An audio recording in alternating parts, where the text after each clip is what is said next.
Hello viewers, మనం ఈరోజు ఆల్జీబ్రాలో ఫైనల్గా క్వశ్చన్స్ చేద్దాం. ఇప్పటివరకు చెప్పుకున్న వాటి మీద వాటి రిలేటెడ్గా ఉన్న క్వశ్చన్స్ అని మనం ఇప్పుడు చేద్దాం. ఫస్ట్ క్వశ్చన్, n = 7 + 4√3 అయితే n + 1/√n విలువ ఎంత? మనం నేర్చుకున్న దాన్ని బట్టి n ఇచ్చారు. n నుంచి √n విలువ కనుక్కోవాలి.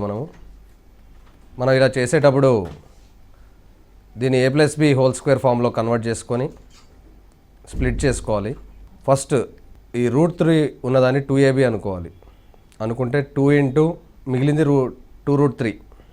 ఈ 2√3లో ఏది a ఏది b మనం కనిపెట్టాలి. అప్పుడు దీన్ని a² + b² అనుకోవాలి. మనం ఏ రెండింటిని అంటే ఇప్పుడు ఇది 2 ఇంటూ √3 అని తీసుకోవచ్చు, 2√3 ఇంటూ 1 కూడా తీసుకోవచ్చు. అప్పుడు a2 b√3 అవుతుంది. సెకండ్ కేసులోనేమో a2√3 b1 అవుతుంది. ఇప్పుడు a² + b² ఏది 7కి ఈక్వల్ అవుతుందో చెక్ చేసుకుందాం. అందులో 2² + √3² దానికి కరెక్ట్గా మ్యాచ్ అవుతుంది. చూడండి, 4 + 3 7 అయింది. సో నా ఇప్పుడు మనకి దీన్ని డైరెక్ట్గా స్ప్లిట్ చేసి రాసుకుంటా. చూడండి, 2² + √3² + 2 ఇంటూ 2 ఇంటూ √3. ఇప్పుడు ఇది a² + b² + 2ab ఫామ్లో ఉంది. ఇప్పుడు దాన్ని మనం a+b² అనుకోవచ్చు. 2 + √3² అయింది. సో ఇప్పుడు మనకి √n దీని విలువ √2 + √3². రూట్ స్క్వేర్ పోవడం వల్ల ఇది 2 + √3గా మిగులుతుంది.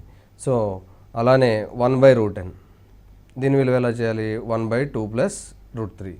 సో దీంట్లో న్యూమరేటర్లో డినామినేటర్లో 2 - √3తో మల్టిప్లై చేసుకుంటే డినామినేటర్ హారము 2² - √3² 4 - 3 1 వస్తుంది. పైన న్యూమరేటర్ లవము 2 - √3 వస్తుంది. అంటే 1/√n అంటే 2 - √3 అనమాట. ఇప్పుడు ఆ రెండింటి నుంచి మనము √n + 1/√n విలువ చూడండి ఎలా వస్తుందో. √n అంటే 2 + √3 వచ్చింది, ప్లస్ 1/√n అది 2 - √3 వచ్చింది. √3 క్యాన్సిల్ అయిపోయి మనకి 2 + 2 4 మిగులుతుంది. √5 √3 వాల్యూస్ ఇచ్చారు. 1/√5 - √3 డైరెక్ట్ సబ్స్టిట్యూషన్ చేసుకుంటే మనకు డినామినేటర్లో హారంలో 2.2361 √5 విలువ, √3 విలువ 1.7321. ఈ రెండింటిది ఇప్పుడు సబ్ట్రాక్షన్ చేసినా కానీ మనకి వాల్యూ 1/0.5 అలా వస్తుందన్నమాట. సో మనకు అది క్యాలిక్యులేట్ చేయడం చాలా కష్టం. దాని బదులు అలాంటి అంకే న్యూమరేటర్లో వచ్చే విధంగా చేద్దాం. 1/, ఇప్పుడు దాన్ని మనం దీన్ని ఇంకేమైనా మాడిఫై చేసుకోవచ్చా చూద్దాం. 1/√5 - √3 √5 + √3తో మల్టిప్లై చేసుకొని చూద్దాం. అప్పుడు ఏమవుతుంది? √5 + √3 డివైడెడ్ బై √5 + √3 ఇంటూ √5 - √3 ఏమవుతుంది? a² - b² ఫార్ములా అప్లై చేసుకుంటే a + b × a - bకి 5 - 3 అవుతుంది. అంటే √5 + √3/2. దీన్ని చేయడం చాలా ఈజీ. ఇప్పుడు √5 + √3 నేను రాసుకోవచ్చు. మనం = 2.2361 + 1.7321. సో ఆ రెండింటిని మనం యాడ్ చేసుకుంటే మనకేమొస్తుంది? 2869.3. సో దీన్ని విలువ మనం ఇప్పుడు √5 + √3/2 అంటే 3.9682/2 అనమాట. ఇది 1.9841 వస్తుంది. సో అలానే ఇప్పుడు మూడో ప్రశ్న, ఈ క్రింది సంఖ్యలలో అతిపెద్ద సంఖ్య కనుగొనము. పెద్ద సంఖ్య కనుక్కోవాలి. ముందు వీటి మనం ఆల్రెడీ చూసిన విధంగా మనకు తెలిసిన మెథడ్స్ స్క్వేర్ చేయడం లేదంటే రెసిప్రోకల్ చేసి కూడా కనుక్కోవచ్చు. సో దీన్ని ఫస్ట్ మనము √5 - √3ని లవహారాల్లో మనం √5 + √3తో గుణిద్దాం. గుణించాక ఇది ఏమవుతుంది? లవము a + b × a - b 5 - 3 వస్తుంది మనకి. అది 2 అవుతుంది. హారంలో ఏం మిగిలింది? √5 + √3. ఈ విధంగా ప్రతి దాంట్లో 2 డిఫరెన్స్ ఉంది కాబట్టి అన్నిటిల్లో 11లో 2, హారంలో దాన్ని ప్లస్ చేసుకొని రాసుకుంటే సరిపోతుంది. అంటే మనకి ఇచ్చింది ఇప్పుడు ఎలా కన్వర్ట్ అవుతుందో చూద్దాం. సో ఇప్పుడు డైరెక్ట్గా రాసుకోవచ్చు. మనం ఆల్రెడీ ఒకటి చూసాం. 2/√5 - √5 + √3 2/√7 + √5 2/√9 ప్లస్ √7 2/√11 ప్లస్ √9. సో ఇప్పుడు మనం ఇంకో కంపారిజన్ చేద్దాం. √5 ప్లస్ √3 లెస్ దెన్ √5 ప్లస్ √7. అలానే √5 ప్లస్ √7 లెస్ దెన్ √7 ప్లస్ √9. అలానే √9 plus √7 less than √9 plus √11. So ఇవన్నీ హారాల్లో ఈ విధంగా ఉన్నాయి. అంటే మనం ఫస్ట్ ఇక్కడ నుంచి స్టార్ట్ చేసుకుందాం. √5 plus √3 less than √7 plus √5 less than √7 plus √9 less than √9 plus √11. వీటికి విలోమాలు రాసుకుంటే ఈ మధ్యలో ఉన్న సింబల్స్ చేంజ్ అయిపోతాయి. అంటే 1/√5 plus √3 greater than 1/√7 plus √5 greater than 1/√7 plus √9 greater than 1/√9 plus √11. అన్నిటిని 2తో మల్టిప్లై చేసుకుంటే అదేవిధంగా ఇప్పుడు దీన్ని వీటిని 2తో గుణిస్తే డైరెక్ట్గా ఇక్కడ ఏం సింబల్స్ ఉంటాయి? సేమ్ సింబల్స్ ఇవే కాబట్టి ఇక్కడ కూడా సో అన్నిటికంటే పెద్ద సంఖ్య వీటిలో √5 మైనస్ √3, చిన్న సంఖ్య √11 minus 2x plus y is equal to 16, x plus y is equal 11 అని ఇచ్చారు. xy విలువ కనుక్కోవాలంటే మనం xy విలువ సపరేట్గా డైరెక్ట్గా అయితే ఏమీ చేయలేము. ఇక్కడ ఏ ఫార్ములాలు వాడి సపరేట్గా xy విడివిడిగా కనుక్కొని మనం దాన్ని ఇందులో సబ్స్టిట్యూట్ చేసుకోవాలి. 2x plus y x plus y subtraction చేస్తే ఇది x మిగులుతుంది. 16 మైనస్ 11 5 మిగులుతుంది. x 5 అయితే y 6, 2 కలిపితే 11 సరిపోయింది. ఇప్పుడు ఈ రెండింటిని మనం ఇక్కడ సబ్స్టిట్యూట్ చేసుకుంటే 5 × 6 ఈజ్ ఈక్వల్ టు 30 అవుతుందన్నమాట. నెక్స్ట్ 5వ ప్రశ్న. వాస్తవ సంఖ్యా సమితిలో సమీకరణం 2x plus 3y is equal to 5 నకు ఒకటే సమీకరణం ఇచ్చాడు. ఒకే సమీకరణం ఇస్తే అది ఒకటే సరళ రేఖ వస్తుంది మనకి. దాని మీద ఎన్ని బిందువులు దాన్ని పరుస్తాయి? అనంత బిందువులు ఉంటాయి. అందుకే దానికి అనంత సంఖ్యాక సాధనాలు ఉంటాయి.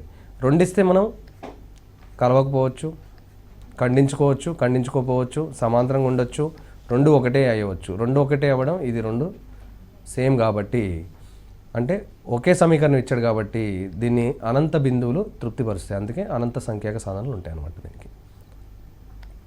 6వది 2 సమీకరణాలు ఇచ్చారు. ఇప్పుడు ఇచ్చి వ్యవస్థకు సాధన లేకపోతే మనం ఆల్రెడీ నేర్చుకున్నాం. 2x plus 3y is equal to 4, 3x plus ky is equal to 5 అయినప్పుడు ఈ రెండింటిని వాడుకొని డైరెక్ట్గా a1x plus b1y is equal to c1, a2x plus b2y is equal to c2 ఉన్నప్పుడు సాధన లేకపోవడానికి కారణం అంటే మనం రాసుకోవాల్సిన formula a1/a2 is equal to b1/b2 అది కానీ c1/c2కి ఈక్వల్ ఉండకూడదు. అంటే అది 4/5 అనమాట. ఇక్కడ 4/5 అంటే రెండు సమాంతరంగా రావాలి మనకి, కానీ ఒకటే ఉండకూడదు. అందుకే not equal to 4/5. 2/3 not equal to 4/5 కరెక్టే, అది మ్యాచ్ అయిపోయింది. సో ఇక్కడ మనకి తెలియదు ఈ రెండు సమానంగా ఉన్నాయో లేదో, కానీ అవి సమానం అనుకుంటేనే మనకు అప్పుడు సాధన లేకుండా ఉంటుందన్నమాట. సో సాధన ఉండకూడదంటే 2/3 ఈజ్ ఈక్వల్ టు 3/k అవ్వాలి. So 2/3 is equal to 3/k. This implies cross multiply చేసుకుంటే k 3 × 3/2 అవుతుంది. సో 9/2 అని వస్తుంది మనకి. సమీకరణ వ్యవస్థ 2 సమీకరణాలు ఇచ్చారు. అనంత సంఖ్యాక సాధనలు ఉండాలంటే ఇక్కడ ఈక్వల్ టు c1/c2 కూడా ఉండాలి. అంటే 3/6 equal to 2/4 is equal to k/5.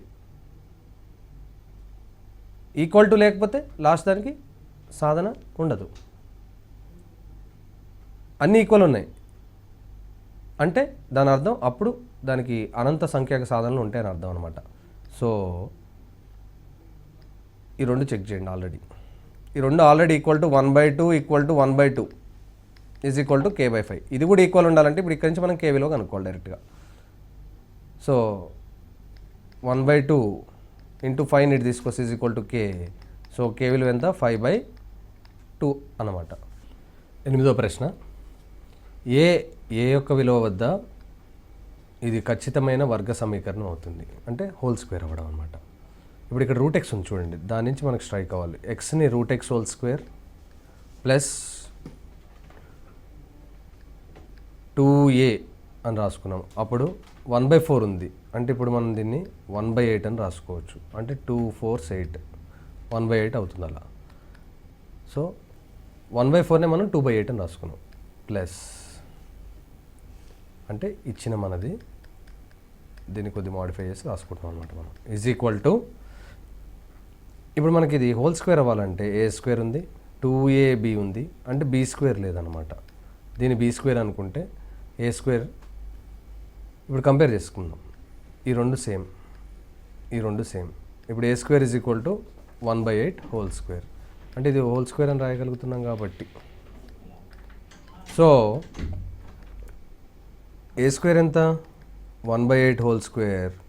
This implies A is equal to, రెండు ఉంటాయి కదా దీనికి రూట్స్, ఏ స్క్వేర్కి 2 వాల్యూస్ వస్తాయి, ప్లస్ ఆర్ మైనస్ 1/8 అని మనం తీసుకోవచ్చు. Next question, x² plus 3qx minus 2qq, అంటే మనం ఇది f(x) అనుకుంటే మైనస్ 2q, x మైనస్ 2 ఒక కారణాంకం అంటే x మైనస్ 2తో అది పర్ఫెక్ట్గా డివైడ్ అవుతుందని చెప్పొచ్చు. అంటే f(2) 0 అయి ఉండాలి. సో ఇదే మనం ఇందులో సబ్స్టిట్యూట్ చేద్దాం. సో f(2) ఎంత, x 2 పెడితే 2² plus 3 × 2 6q minus 2q is equal to 0 అవ్వాలి. So 4 plus 4q is equal to 0, 4q is equal to minus 4, q is equal to minus 1 అని వస్తుంది అనమాట మనకి. ఇది 4th ఆప్షన్ వస్తుంది. So next question, 9x² minus kx plus 81 is equal 0 అనే సమీకరణానికి మూలాలు సమానమైతే k విలువ ఎంత? అంటే ఇప్పుడు మనం ఇది ax² plus bx plus c is equal to 0కి మూలాలు సమానం అవ్వాలంటే దాని విచక్షణ b² మైనస్ 4ac 0 అయి ఉండాలి. ఇక్కడ b² ఎవరు, minus k whole square minus 4 × a 9 c 81 is equal to 0. అప్పుడు k² వాల్యూ ఎంత, 4 × 9 × 81, k ఈజ్ ఈక్వల్ టు 2 × 3 × 9, అంటే ఇది యాక్చువల్గా 2² 3² 9² కాబట్టి k ఈజ్ ఈక్వల్ టు, కేకి స్క్వేర్ ఉంది కాబట్టి డెఫినెట్గా ఇది ప్లస్ ఆర్ మైనస్ వస్తుంది. So that is equal to plus or minus 3 × 2 6, 6 9s 54 అనమాట. సో ఇలా సెకండ్ ఆప్షన్ వస్తుంది. నెక్స్ట్ 11th క్వశ్చన్, ఇది ax² plus bx plus c is equal to 0 ఉందన్నమాట. దీంట్లో what is alpha plus beta, మూలాల మొత్తం minus b/a, అంటే ఇక్కడ b q ఉంది కాబట్టి q/p minus q/p. Alpha beta విలువ ఎంత, c/a అంటే r/p. సో ఇక్కడి నుంచి మనం కనుక్కోవాలి డైరెక్ట్గా. సో ఫస్ట్ ఇది కనుక్కుందాం మనం. Alpha square plus beta square, మనం ఇది ఎలా కనుక్కోవచ్చు, alpha plus beta whole square minus 2 alpha beta తీసేస్తే అందులో alpha square plus beta square మిగులుతుంది. సో దీని వాల్యూ ఎంతో చూద్దాం. Alpha plus beta whole square అంటే q²/p² మైనస్ 2 ×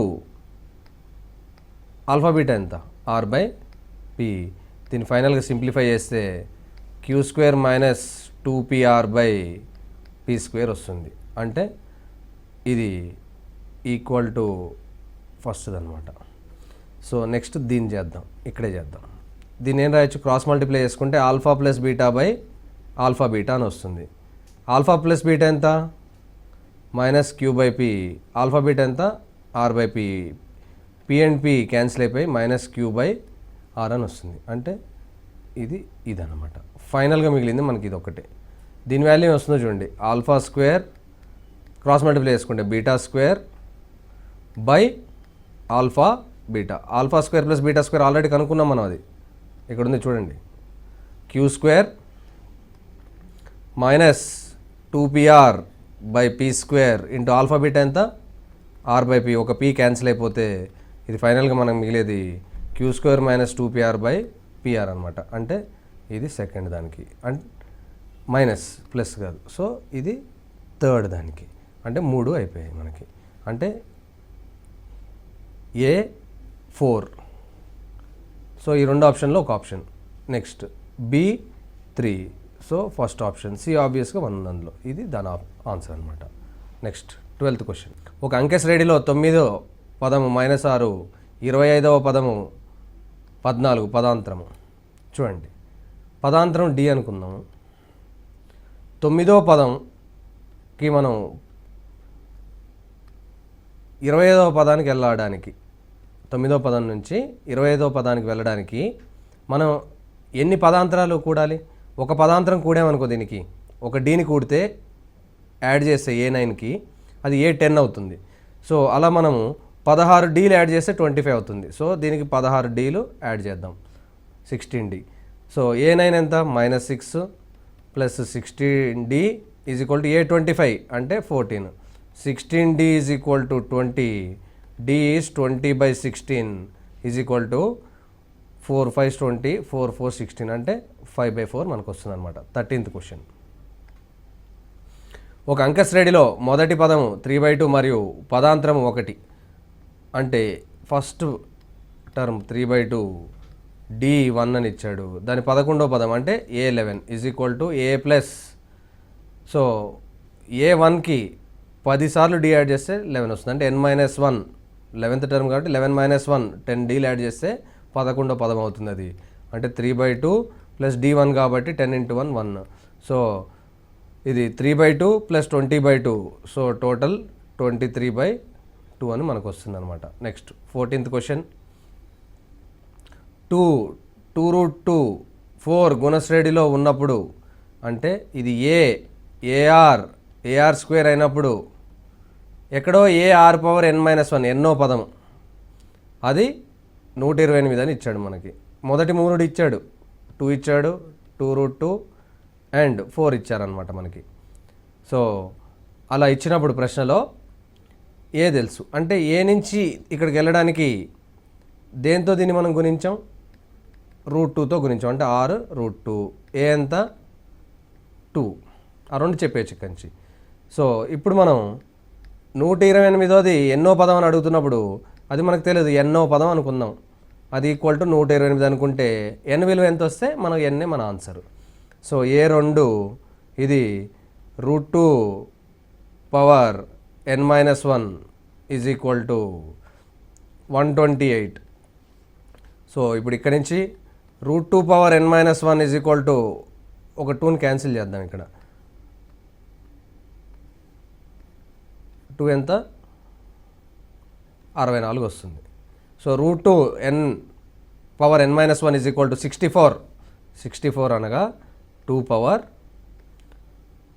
6 అనమాట.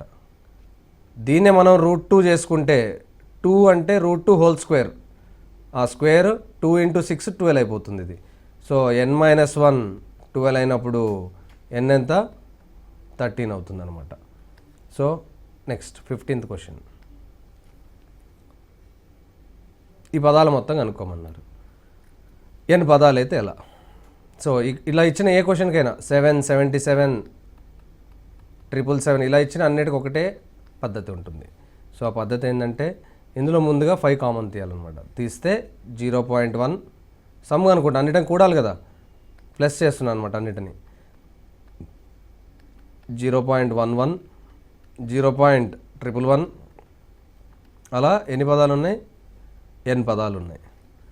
సో ఇందులో దీన్ని 5/9 అని రాసి 9తో మొత్తాన్ని మల్టిప్లై చేస్తాను. అప్పుడు అది 0.9 అంటే 9/10 అవుతుంది. 0.1 అంటే 1/10.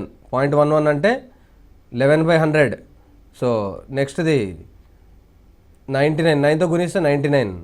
0.11 తీసేస్తున్నా /100. అలానే ఇది 999/1000. అలా n పదాలు ఉంటాయి. సో ఇలా ఉన్నప్పుడు ఇప్పుడు ఇది చేయడం ఈజీ. 9/10ని 1 - 1/10 అని రాసుకోవచ్చు. చూడండి, 1 - 1/10 10 - 1/10 అంటే 9/10. అలానే 1 - 1/100 is equal to 100 - 1/100 is equal to 99/100 అంటే 9/10ని ఇలా రాసుకోవచ్చు. సో ఆ విధంగా మనం చేసుకోవచ్చు. సో ఇవన్నీ రాసుకుంటూ వెళ్తే అలానే మనకి ప్లస్ 1 మైనస్ 1/100 అలా మూడో పదం రాయట్లేదు నేను, అలా n పదాలు ఉన్నాయి. సో ఇప్పుడు అలా ఎన్ని వన్లు ఉంటాయి, n వన్లు ఉంటే n ఇంటూ 1 మైనస్ మిగిలిందంతా ఒక దగ్గర రాస్తాను 1/10, 1/100 అంటే 1/10², 1/1000 అంటే 1/10³ అలా. ఇప్పుడు మొదటి దాంట్లో 10^1 వచ్చింది, రెండో దాంట్లో 10² వచ్చింది, 2 అని వచ్చింది, మూడో దాంట్లో 3 అని వచ్చింది. ఎన్నో పదంలో ఏముంటుంది 1/10n అని ఉంటుంది అన్నమాట. ఇప్పుడు దీనికి మనం ఇది ఇప్పుడు గుణశ్రేణిలో ఉంది మనకి 5/9 ఇంటూ n మైనస్ ఇక్కడ మొదటి పదం a 1/10 ప్రతిసారి దేంతో మల్టిప్లై చేస్తున్నాం 1/10తో మల్టిప్లై చేసుకుంటూ వెళ్తున్నాం అంటే r ఎంత 1/10 అనమాట. n పదాలు ఉన్నాయి. n మైనస్ ఇప్పుడు n పదాలున్న గుణశ్రేణి ఫార్ములా ఏం వేసుకుంటాం a ఇంటూ a ఎంత 1/10 1 మైనస్ r/n 1 మైనస్ r అని రాసుకుంటాం అనమాట. సో ఫైనల్ స్టెప్ సింప్లిఫై చేసి ఇక్కడ డినామినేటర్ 10 ఇది క్యాన్సిల్ అయిపోతుంది, ఇక్కడ 9 మిగులుతుంది. 5/9 ఇంటూ n మైనస్ 10^n-1 ఈ బై 10 పోతుంది, కింద 9 ఇంటూ 10^n మిగులుతుంది అనమాట. సో మనకి ఇప్పుడు 5/9 రెండే ఉన్నాయి, n మైనస్ 1 మైనస్ 10^n కాదు 10^n-1 రైట్. సో ఇది మన ఆన్సర్ అన్నమాట. చివరి ప్రశ్న 2/5 చూడండి, ఇక్కడ 2లని సపరేట్ చేసుకుందాం. ఇవి ఇన్ఫినిటీ వరకు ఉంటాయి, అలానే 3లని సపరేట్ చేసుకుందాం. ఇప్పుడు ఇక్కడ 2 కామన్ తీసుకుంటే 1/5 1/5³ ఇలా ఇన్ఫినిటీ వరకు ఉంటాయి. ఇక్కడ 3 కామన్ తీసుకుంటే 1/5² 3/5 కామన్ తీసుకుందాం. ఇందులో 3/5 కామన్ తీసుకుంటే 1/5 1/5³ అలా ఇది కూడా ఇన్ఫినిటీ వరకు ఉంటుంది అనమాట. సో ఇప్పుడు ఇందులో 1/5 1/5³ ఇవి కామన్ తీసుకుంటే 2 + 3/5 వస్తుంది మనకి. సో 1/5 1/5³ ఇలా ఇన్ఫినిటీ వరకు ఉంటాయి. ఇప్పుడు ఇది గుణశ్రేణిలో ఉండి r 1 కంటే తక్కువ ఉంది కాబట్టి దీనికి వేయచ్చు. ఇక్కడ a ఎంత 1/5 మొదటి పదం a/1 మైనస్ ఇక్కడ నుంచి ఇక్కడికి వెళ్ళడం దీన్ని దేంతో మల్టిప్లై చేస్తున్నాం, దేంతో గుణిస్తున్నాం 1/5² అంటే 1/5² అనేది r అనమాట. సో ఇక్కడ మనం మల్టిప్లై చేస్తుంది 1/5²తో, r ఇదేమో a. So a/1 minus r 1/5² 1/25 మనకి ఏమొస్తుందంటే 5 × 2 10 10 + 3 13/5 ఇక్కడ ఉంటుంది, ఇంటూ ఇక్కడ 1/5 ఉంటుంది, 25 1 మైనస్ 1/25 అంటే 25 - 1 24/25 అనమాట. సో ఇందులో ఉన్న 5 సార్లు పోతుంది, ఈ 5 పోతుంది, ఫైనల్గా మనకి 13/24 వస్తుందన్నమాట. సో ఇంతటితో మనం కొన్ని ప్రశ్నలు చేసి చూసుకున్నాం ప్రాక్టీస్ పర్పస్లో. సో ఇవి కూడా మీరు దృష్టి సారించి చేసుకోవాలని సెలవు తీసుకుంటున్నాం. Thank you very much.